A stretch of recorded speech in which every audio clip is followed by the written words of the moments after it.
ত্রয়োদশ জাতীয় সংসদের প্রথম অধিবেশনেই তৈরি হয়েছে উত্তেজনাপূর্ণ পরিস্থিতি। রাষ্ট্রপতি মোহাম্মদ শাহাবুদ্দিন যখন সংসদে ভাষণ দিয়েছিলেন, তখনই বিরোধী দলের কিছু সদস্য তীব্র প্রতিবাদ জানাতে শুরু করে।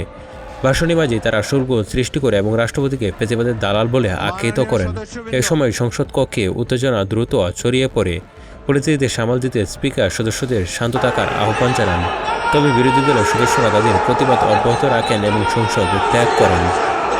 আমন্ত্রিত অতিথিবৃন্দ,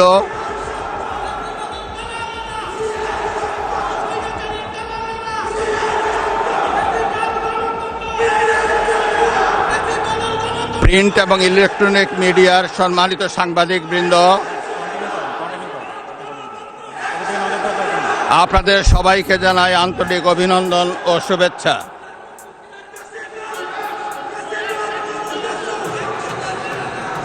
জনাব স্পিকার,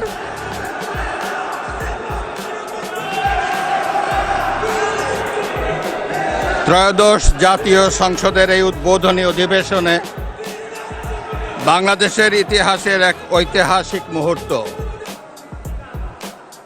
বিএনপির চেয়ারম্যান জনাব তারেক রহমানের নেতৃত্বে বর্তমান জাতীয় সংসদে বিএনপি ও সমমনা দলগুলোর 2/3 বেশি আসনে বিপুল ভোটে জয়লাভ করেছে।